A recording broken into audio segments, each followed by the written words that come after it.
Hello, comment vous allez? Désolée pour le bruit, je fais un peu beaucoup de bruit ces temps-ci. Euh, eh bien, j'espère comment vous dire que vous allez. Comment vous allez? Merci d'être 274 abonnés, c'est super génial, c'est génial, c'est génial. Euh, comment allez-vous? Désolée de me répéter. Euh, et puis, aujourd'hui, j'avais juste envie de faire un audio pour parler de Dune. Alors, c'est une œuvre que je connais pas du tout, mais la bande-annonce, j'ai même pas encore vu le film, mais la bande-annonce me donne très très envie d'aller voir le film. Vraiment très très très envie.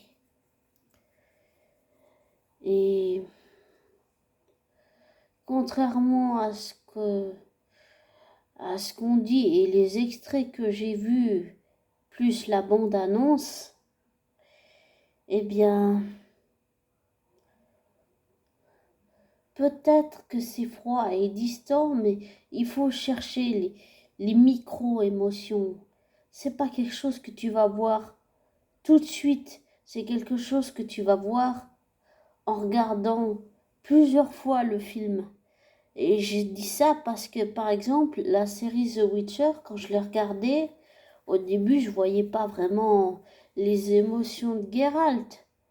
Mais à force de voir et puis revoir à chaque fois, je m'apercevais qu'il y avait quelque chose, puis encore là, puis encore là, puis encore là, puis mis bout à bout tout ensemble, j'ai compris que c'était des micro-émotions. Ça veut dire c'est quelque chose où tu vois l'émotion, paf, en un quart de seconde, pas très longtemps, juste un peu.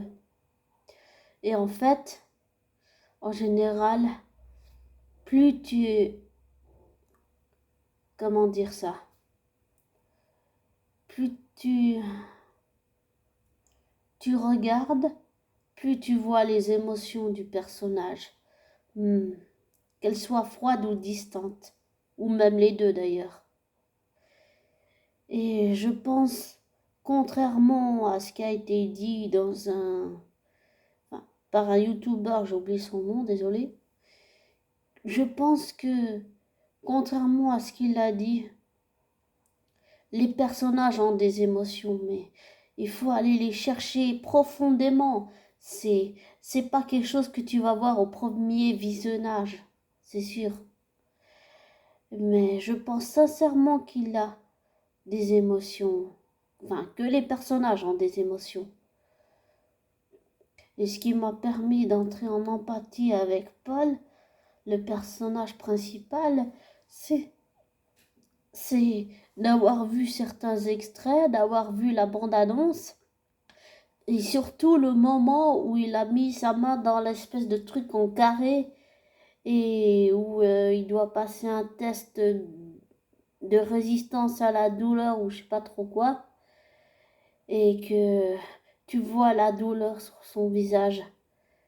Eh bien, rien que ça déjà, et puis rien que la bande-annonce, tout ça m'a permis d'entrer en empathie avec ce personnage.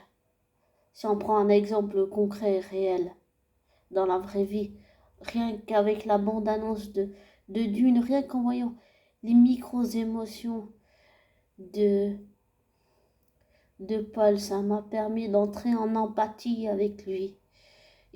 Paul a, pour moi, je dirais, après, je sais pas, peut-être que je suis trop dans l'émotionnel, mais et trop dans le psychologique et l'énergétique et le psychisme et le mental et l'affective et l'émotionnel et le sentimental. Mais pour moi, d'après ce que je ressens intuitivement, Paul, il a une psychologie très très particulière qu'il faut réussir à percer, mais c'est à percer, c'est-à-dire en regardant le film plusieurs fois, évidemment.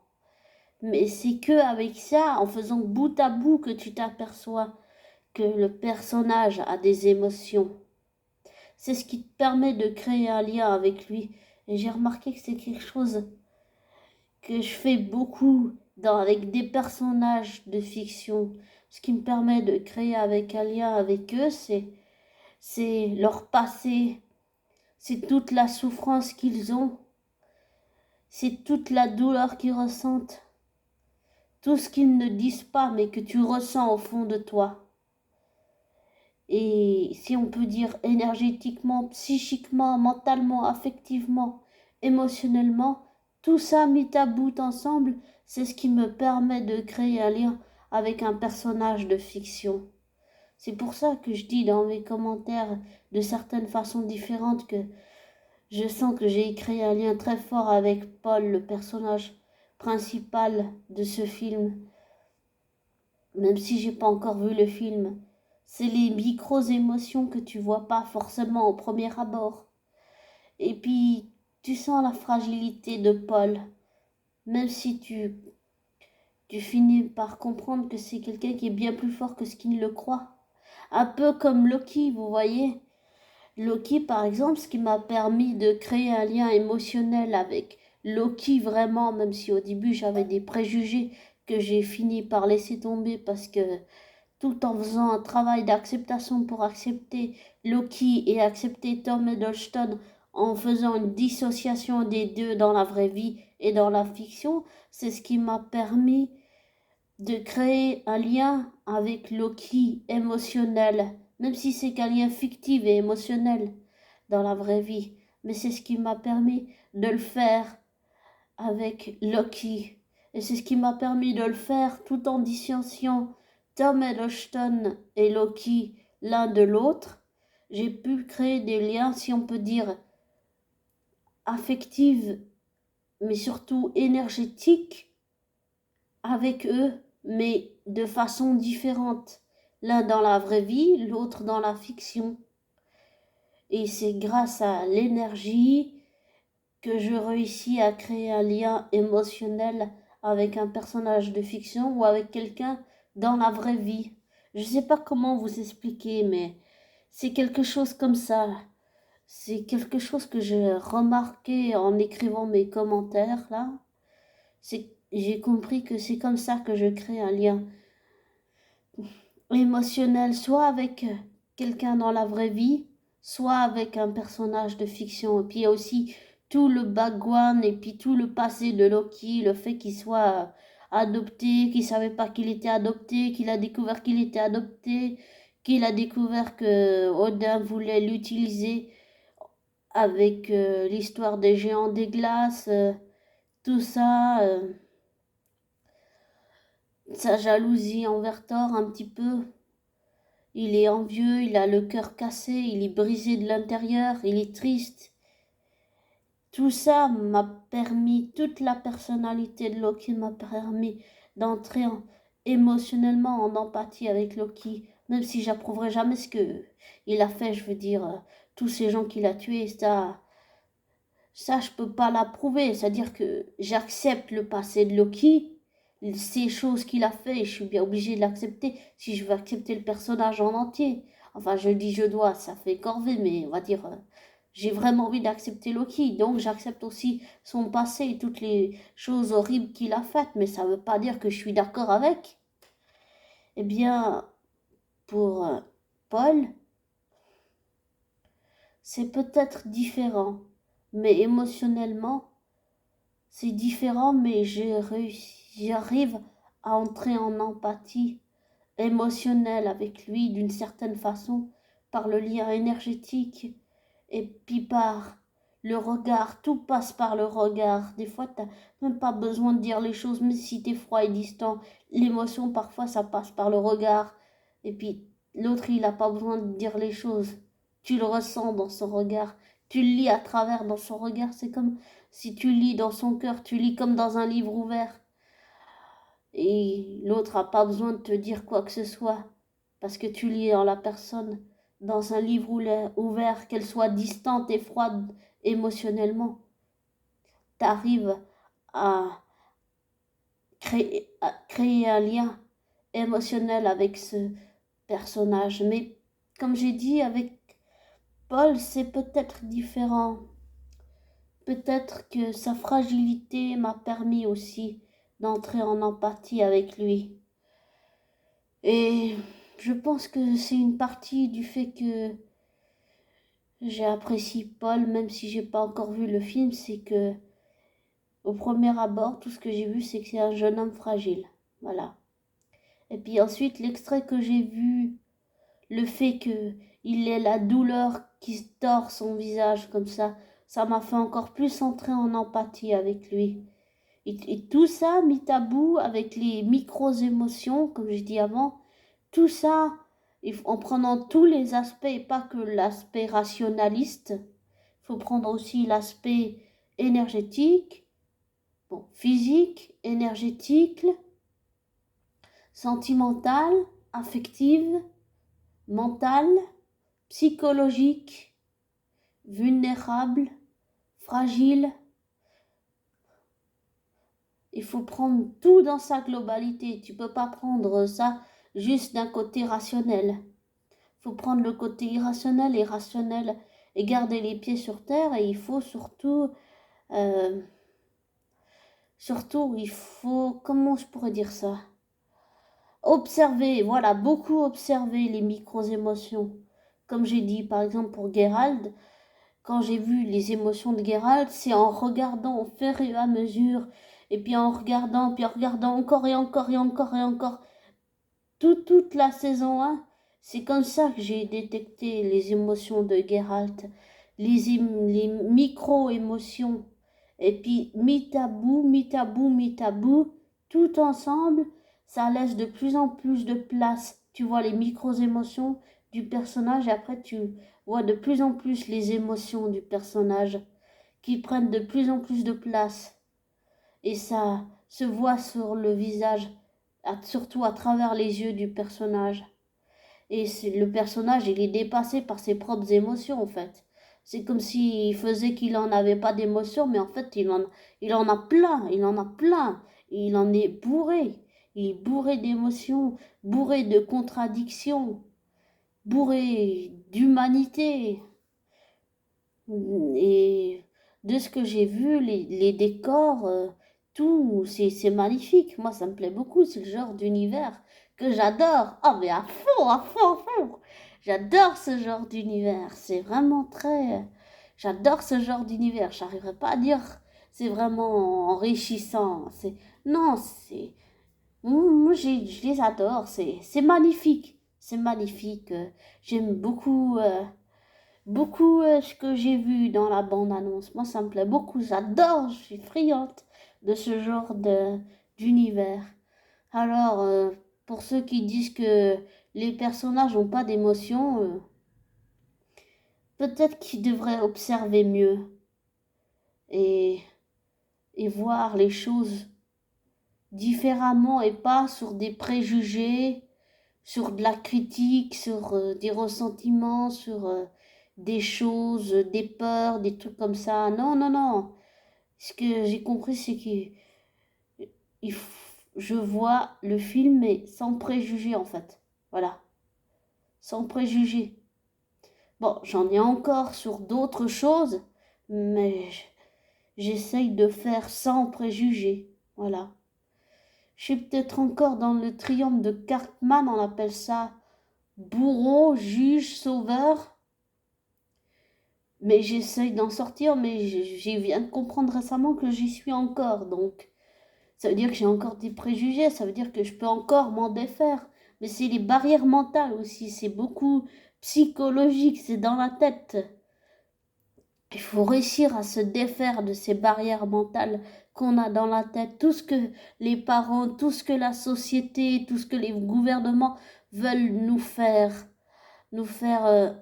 si on peut dire, avaler. Eh bien, c'est que du conditionnement, de la programmation.